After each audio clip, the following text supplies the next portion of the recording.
Every woman has at one point or another dealt with excruciating menstrual periods, but for some women it's more often than for others.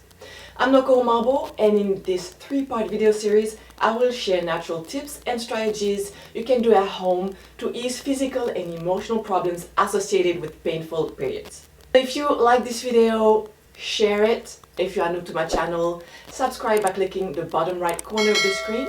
Select the little bell so that you can get notified every time I publish a new video. In this video, I will be going over lifestyle changes you can do that help alleviate discomfort during your menstrual cycle. In the second video, I will share strategies and recipes to reduce menstrual cramps and bloating. In the third video, I will be guiding you through yoga practice to help ease bloating and cramps during your cycle. During your period, estrogen levels increase in your body to release an egg from the ovaries and builds the lining of the uterus to prepare for pregnancy. If the egg is not fertilized, there's a drop of the hormone progesterone, which leads to the contraction of the uterus to shed its lining, which causes pain and bloating.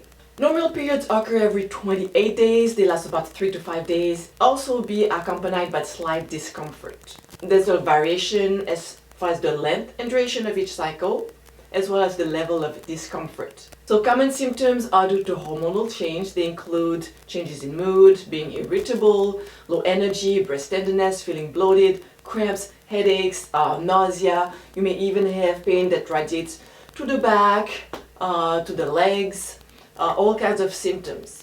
Now, if your periods are very heavy, irregular, and painful to the point where it interferes with your everyday activities, you can function normally every month.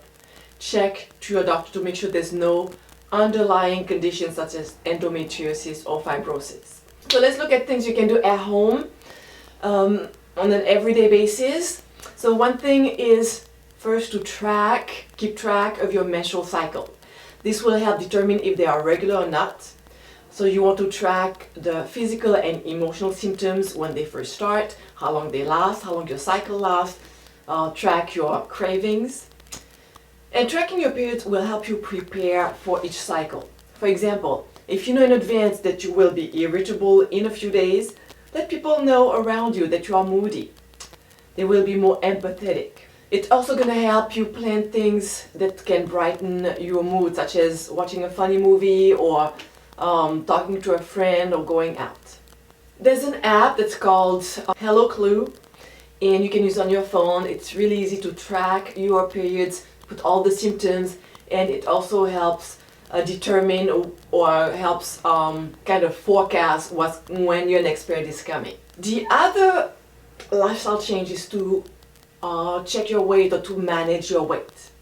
An Australian study with over 9,888 subjects followed women over a period of 13 years and found a link between women who are overweight, obese, and menstrual cramps. This is because fat cells affect hormone levels and how much estrogen is released into the system, which can contribute to hormone imbalance as well as the severity of cramps. Women who are overweight tend to have more painful periods. So if you have heavy periods and are overweight, start by managing your weight first. Note that being too thin is not healthy either, because you may start either skipping periods or not having periods at all, which leads to a whole other set of health issues. So keep in mind that you are not going to see changes overnight. It takes months to see changes. You have to be consistent with your lifestyle changes in order to see, to notice the difference. So it can take 4 to 5 months. The first strategy to include is exercise. And I know if you are in a lot of pain, if you're stuck in bed because you're in pain, you're going to think I'm crazy to tell you to exercise, but it's going to help. And I'm not talking about doing kickboxing or running, just walking, moving around, doing some stretches. Keep moving if possible when you are your periods. In between, include moderate aerobic exercise 3 to 5 times a week for 30 minutes and 60 minutes of yoga every week. Because the aerobic exercise will increase your endorphins, your feel-good hormones, and help with your mood during your cycle. Also, one thing you can do a few days before your periods. This is why it's important to track your periods and kind of be able to figure out when they're gonna start is to mix 3 spoons of sesame seeds, 1 spoon of cumin seeds, crush them, soak them for 30 minutes, strain and drink throughout the day for 3 to 4 days before your periods.